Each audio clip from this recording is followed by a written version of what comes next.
Fala galera, estamos aqui para falar do segundo estilo da nossa série sobre todos os estilos cervejeiros.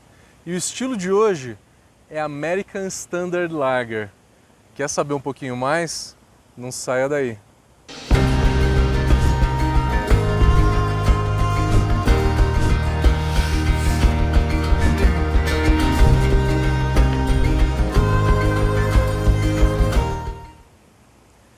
Bem-vindos a mais um episódio da série, onde que a gente vai falar sobre todos os estilos cervejeiros.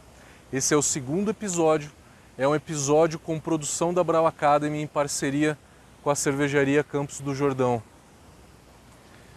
E o estilo de hoje é um estilo muito popular, não só nos Estados Unidos, mas no Brasil também.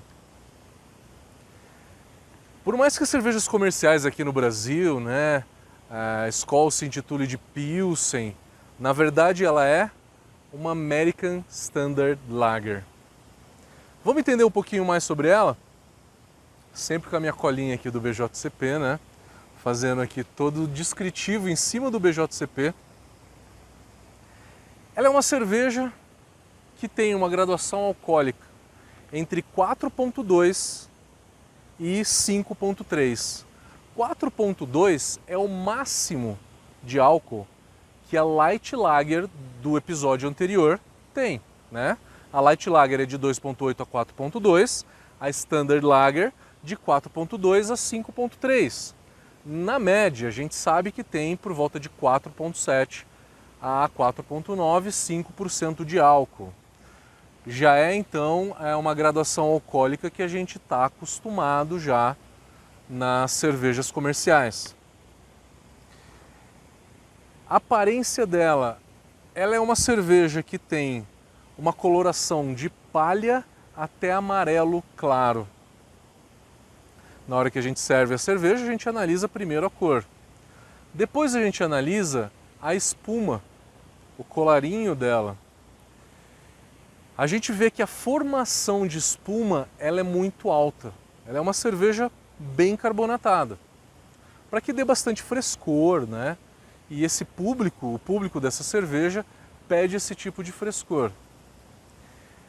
Alta retenção, mas tem uma baixa, alta formação de espuma, mas tem uma baixa retenção. A espuma não fica por muito tempo no copo. É uma cerveja que não tem tanto malte. Que nem a gente falou na Light Lager, a Light Lager tem menos malte ainda, tem menos retenção ainda do que a Standard Lager. Mas a Standard Lager também tem uma retenção baixa, porque tem pouco malte e usa 40% de todos os seus grãos é adjunto, 40% ou de milho ou de arroz. O milho e o arroz têm menos proteínas do que o malte. É a proteína do malte que dá a retenção de espuma, que faz com que a espuma fique por mais tempo no copo. Então é uma cerveja que não tem muita retenção de espuma. Na hora que você serve, você vê ela se desfazer, formar muito rápido, com um volume muito bom, mas se desfazer muito rápido. É uma cerveja que, via de regra, ela é filtrada, assim como a Light Lager. Então, na hora que você olha ela, você consegue ver através do copo. Ela é uma cerveja translúcida por conta de ser uma cerveja filtrada. Ser filtrada ou não é uma qualidade. Quando a cerveja é filtrada, isso é por conta do aspecto visual. O público que toma essa cerveja pede uma cerveja com aspecto visual mais limpo. E também tem como um dogma pensar que tudo que é filtrado tem uma qualidade melhor. Só que na hora que a gente filtra uma cerveja, a gente retira proteínas, polifenóis, substâncias que dão sabor. A cerveja fica mais aguada.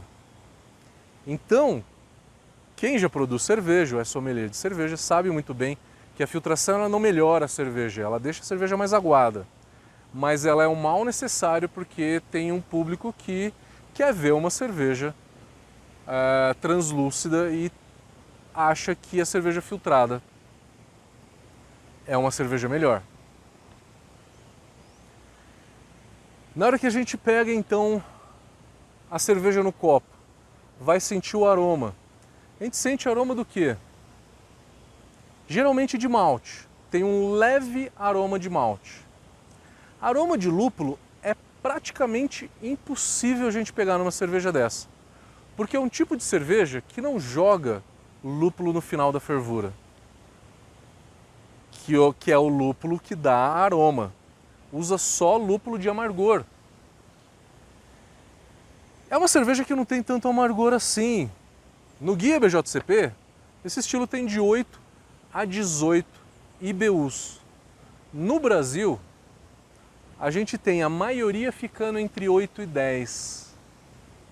Tá? Estou falando de Brahma 8, Skol 9 ou 10. Como temos outros exemplos, como Itaipava, que tem 4 e 5 IBU, a Skin Cariol também fica por volta disso, 5, 6 IBUs. É um amargor muito baixo.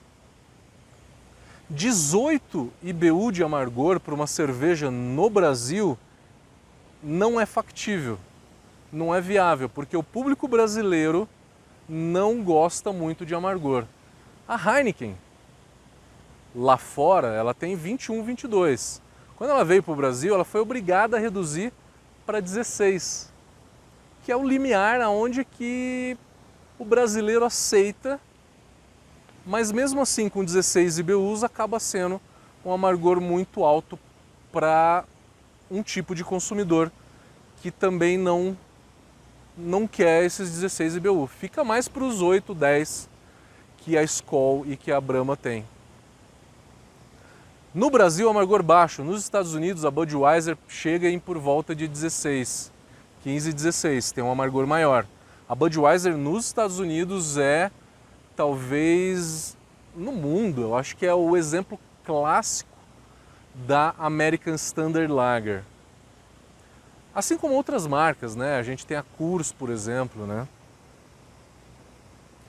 Bom, falamos de aparência, falamos de aroma, falamos de sabor. Sensação na boca. O corpo dela é um corpo baixo. Corpo é sinônimo de maltado, né? Então uma cerveja encorpada é uma cerveja que tem um dulçor de malte alto. E essas cervejas, elas não têm dulçor de malte alto, tem muito baixo, porque elas são claras, usa pouco malte. É uma cerveja muito carbonatada, que algumas pode dar um pouquinho de picância. Quando tem muito CO2, o CO2 ele se forma com uma intensidade muito maior na língua, e isso gera picância. Isso gera picância e acaba deixando uma certa textura de crocância.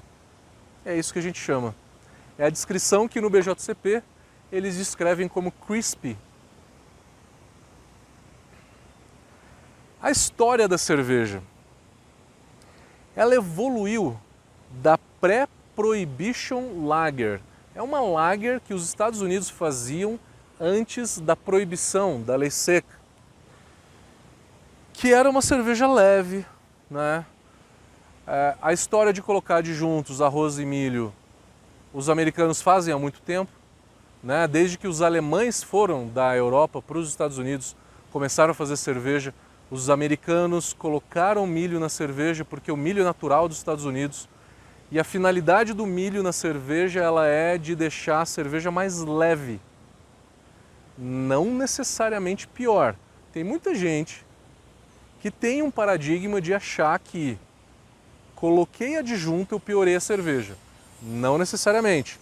O que piora uma cerveja comercial é o prazo de produção, coisa que algumas, Ambev, por exemplo, fazem em 7 dias de produção.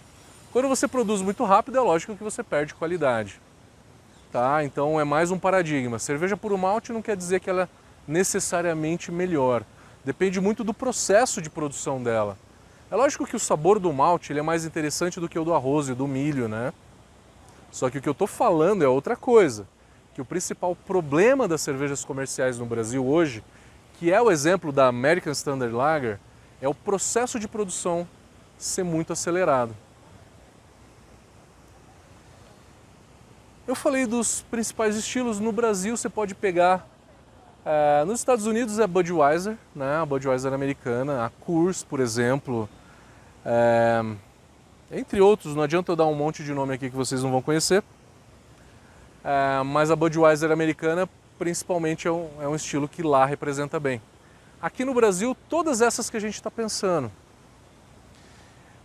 Itaipava, Skin, Skol, Ambev, a Skol e a Brahma da Ambev, a Heineken não, Heineken é International Lager, que é puro malte, tá? A gente vai falar dela mais pra frente, é outro estilo.